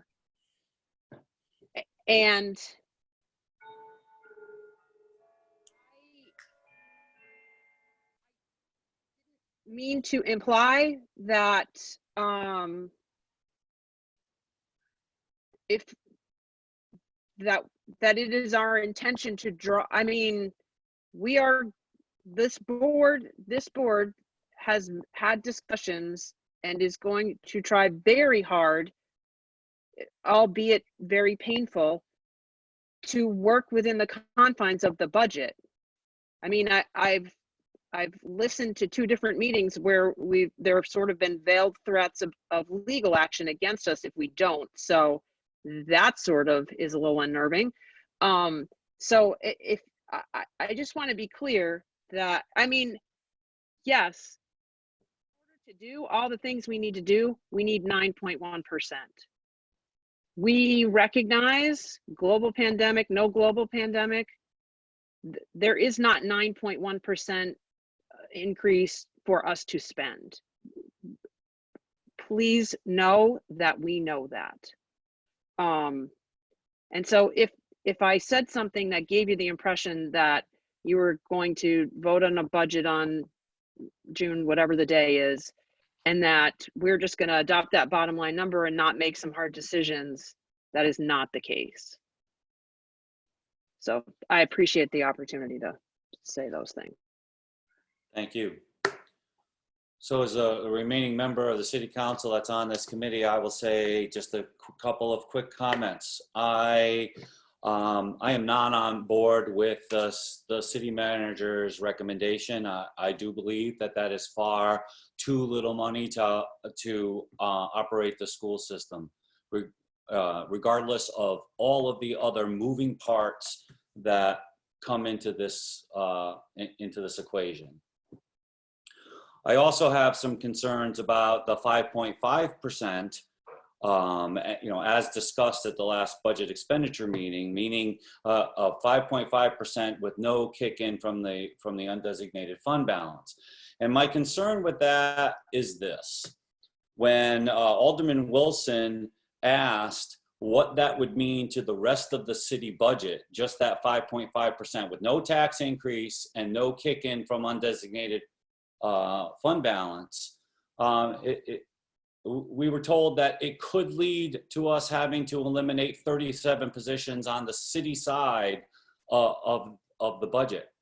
And let's not forget that the Board of Education's budget is roughly 62 to 63% of the total city budget. So out of that remaining percentage, we would be making some very drastic cuts on the city side. And frankly, I say to myself often, welcome to the big leagues. These are the hard decisions that we all are faced with, and we have to make them. So, I guess my point is, I have a challenge with both numbers. And I don't know that a good answer lays with either one of them or somewhere in between. And while I might support this motion that's on the floor here tonight, there will need to be a lot more homework done by myself and I'm sure my colleagues. There's going to be a lot more math that's going to happen between now and the time that the city council has to adopt the final budget for the upcoming fiscal year. The choices are difficult. Sometimes the issues seem insurmountable. The frustration feeds in. All of those things are true. Again, this is a mechanism with many moving parts. So, to answer Mrs. Staley directly, that's my thought, or those are my thoughts on where we are right now as of tonight. As this continues to evolve over the next 30 days, we'll see where where I end up with my single vote and where we end up as a council. Still under discussion, Alderman Bettencourt.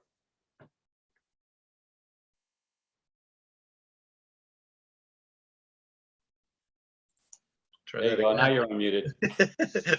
I do want to thank Heather Romansky, because I think, for me anyway, the biggest part of why I'm sitting here now is that I really want an honest budget, that we're not doing a smoke and mirror thing where we're tapping the unrestricted fund balance at the end of the year for no good reason.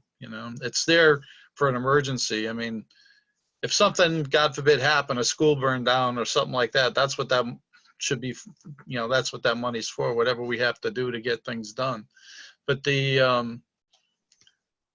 so I did want to thank Heather for that, because certainly she seems willing, and I'm sure the other Board of Education members too, that they seem willing to step up.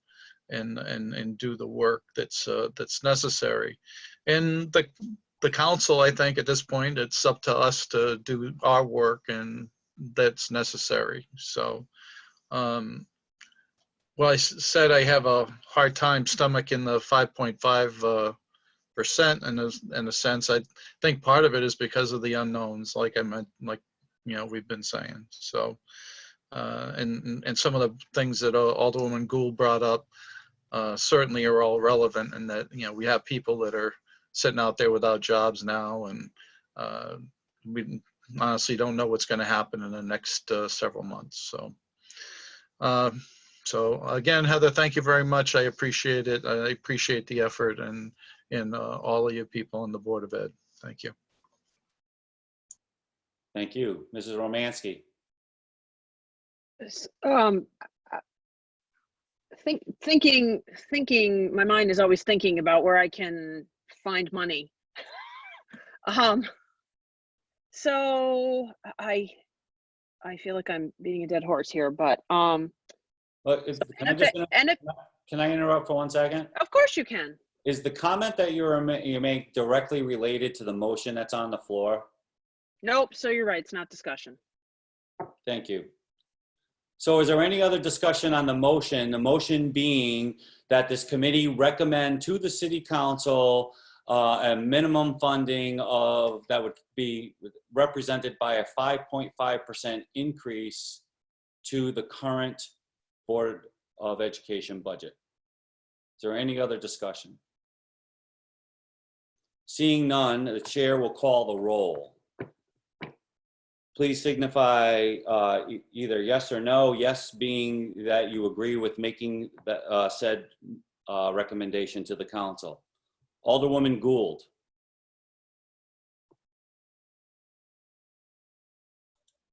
No. Thank you. Alderman Bettencourt.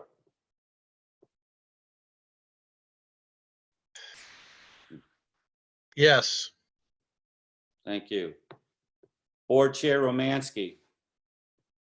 Yes. Mr. Koulos. Yes. Mrs. Staley. Yes. Mr. Kalsa. Yes, please. Ms. Sharmalis. Yes. Mrs. DeStasio. Yes. Dr. Giacaruso.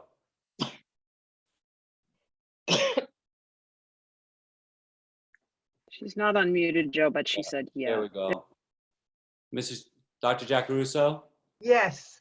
Thank you. And the chair, Joseph DeLucia, votes yes. The motion passes 1, 2, 3, 4, 5, 6, 7, 8, 9 to 1. Thank you all very much. Thanks, everybody.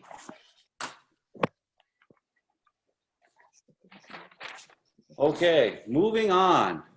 Item 5 is items for next agenda meeting. I'll put it out there. I don't know that there needs to be a next meeting. I think that we have thoroughly examined every piece of this budget, even though we may have asked several questions that don't quite have answers yet or have not met our expectation. We still have explored everything I think that we could about this budget. However, I'm open to what the rest of the committee thinks on that matter.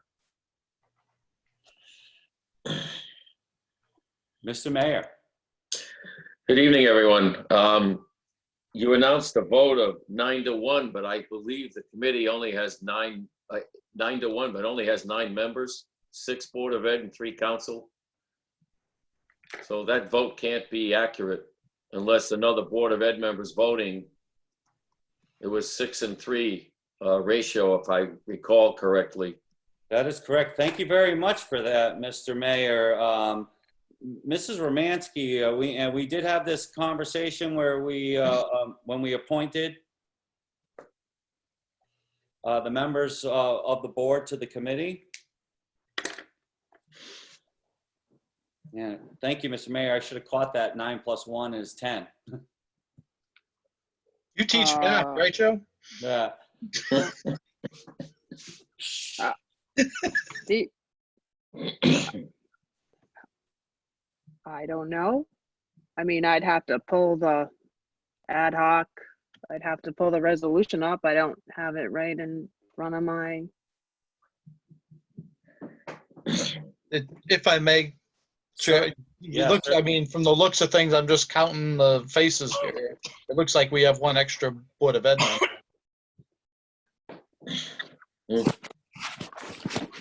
I don't think Yvette was on it. Yeah, well, yeah, I'm counting them up myself, and that is correct. As I I'm trying recall, to find my. yeah, as I recall, the conversation was surrounded around my minority party representation, and one of the Democratic members had to drop off as a voting member so that we might have the proper representation on the. So I missed the dropping a Democratic member off. I remember Mrs. Staley and I had a conversation when I asked her to join, but I didn't know I was supposed to remove someone.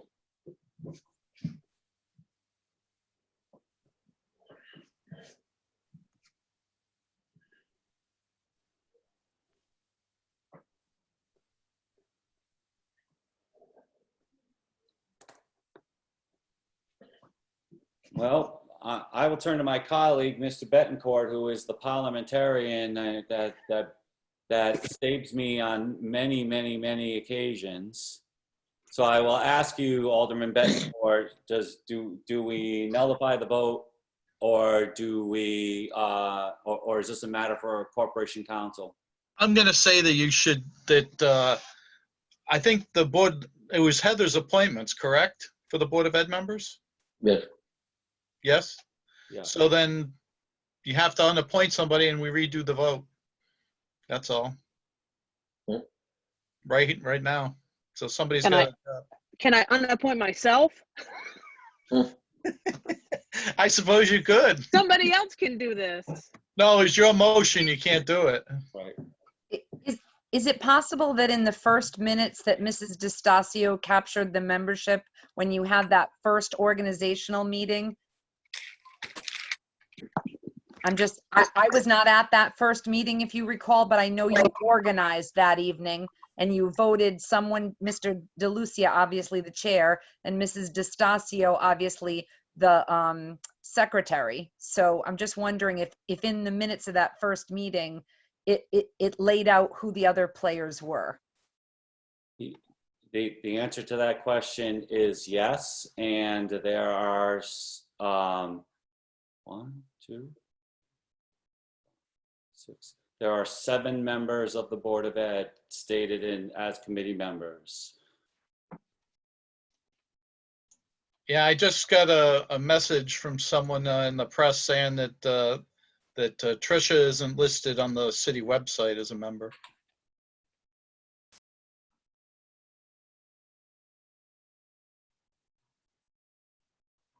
I don't know.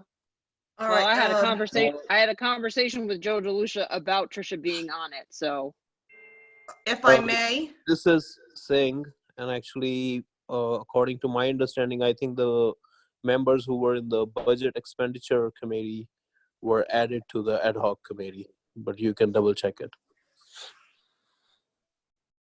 I think Stacy wanted to say something. Alderwoman Gould.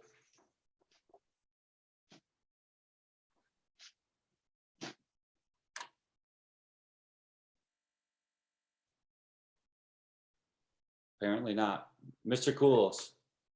Yeah, I just went back through the original ad hoc committee notifications, and I noticed Ms. Staley was not originally part of the email tree. So if you added her, you would have had to have taken off one of the Democratic members, which was not done. So yes, and that is the point that we are at right now.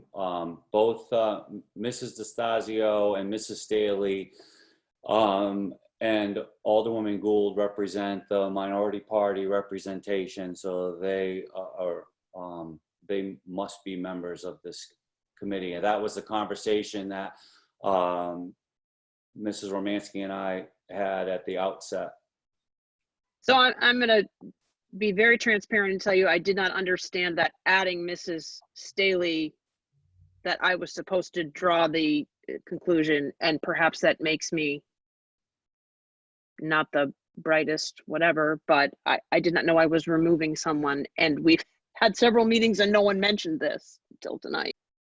All right, Mark Kulis again. For the sake of clarity and to move this along, I'll gladly drop out as an official ad hoc member and rescind my vote, so that we come with 4 Democrats and 2 Republican members representing the Board of Ed, and then you have 2 Democratic and 1 Republican members for the City Council. Thank you, Mark. So yes, thank you very much, Mark, and I apologize to the committee. That wasn't over. That this doesn't all go on Mrs. Romansky. This is this was something that I didn't follow through on. So I will take the lion's share of the responsibility for that. Again, Mr. Koulis, thank you very much for your magnanimous gesture. However, we cannot just void your vote. We do have to vote again. Something you'd like to add, Mr. Sharmalis, before we move this on so we can wrap up this meeting? There was a different, it's a line, but I'm just wondering about all of the previous motions and votes that has been made by this committee thus far. There have been none. In terms of like the minutes. Other than the approval of the minutes, that's it. Right. But all of those were unanimous votes, so.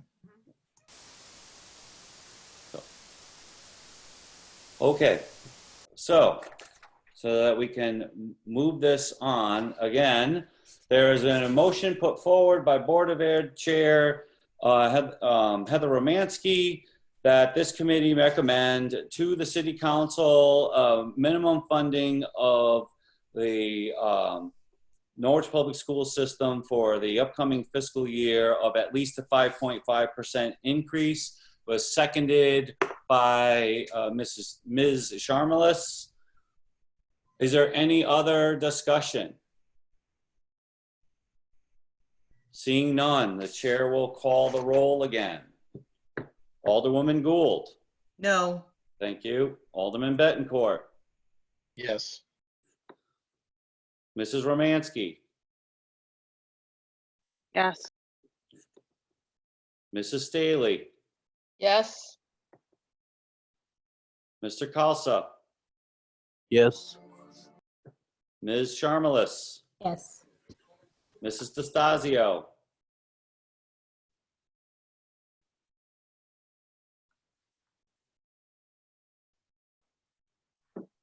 Sorry, yes. Thank you. Dr. Jack Russo. Yes. Board Chair Joseph DeLucia votes yes. The motion is approved by a vote of 8-1. And again, my apologies. I hate when stuff like that happens, but I'm glad that we got it right. And again, thank you to the mayor for bringing that to the chair's attention. So we were discussing or about to discuss the prospect of whether or not to have a next meeting or another meeting for this budget cycle.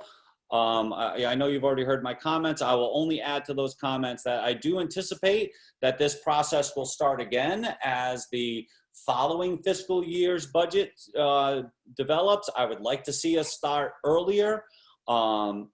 My preference was, or my first thought was maybe start over the summer. After talking with Board Chair Romansky, it might be better if we waited till after school started, but I would imagine that sometime in the fall, we will reconvene so that we could, again, move this process forward with the intent of developing a budget that makes sense for all involved. However, the question is, should this body meet again before the conclusion of this budget cycle?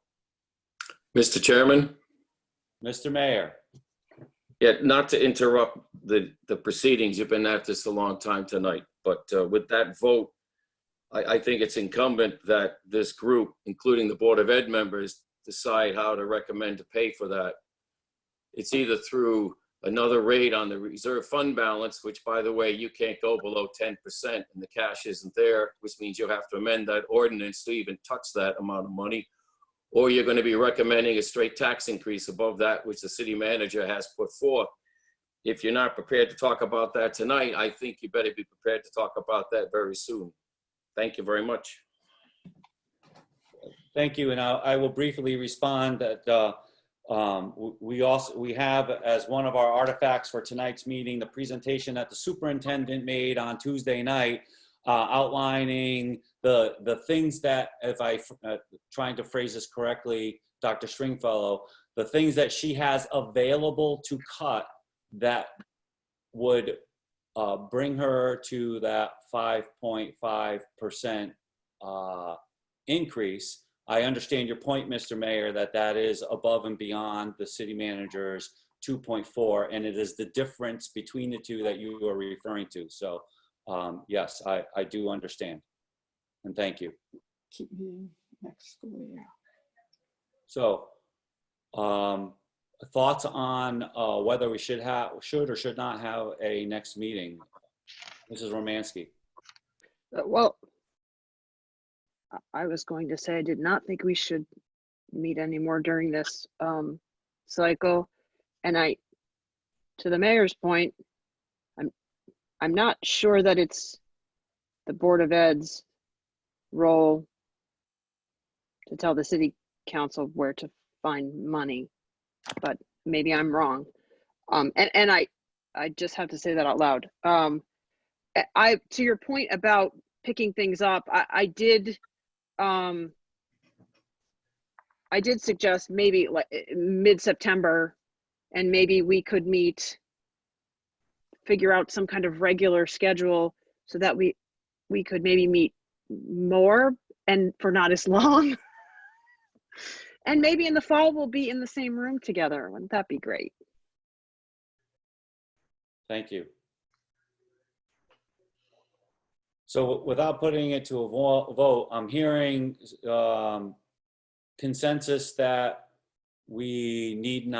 that this body need not meet again during this budget cycle. So unless something unforeseen comes up, I will not schedule a next meeting for this committee during this budget cycle. Moving on. Joe, I just want to say out loud too, the city council adopts their budget in early June. The Board of Education, at a minimum, has one more scheduled board meeting in June to react to what happens at that budget meeting. And this is only year 3, but we in the past have had to schedule special Board of Ed meetings to continue budget discussions after that regularly scheduled June. So I don't want anyone to think that the board is going to stop working on this because this group and this committee is not meeting. So thank you for letting me say that. Yep, that is a fair point. The process does continue. Even without this committee providing any more input or asking any more questions. However, as the board continues its work, if this body needs to meet again, I have no problem with calling a special meeting. I just don't see one. I don't see a reason to schedule one or tonight. So that takes care of items for next meeting and the scheduling of the next meeting. So seeing nothing else, I will entertain a motion for adjournment. So move. Motion by Dr. Jack Russo, seconded by, seconded by Ms. Sharmalis. Yes. Thank you very much. All those in favor? Aye. All opposed? Hearing none. The chair votes yes. We are adjourned. Thank you all very much. Thank you. Good night, everybody. Thank you.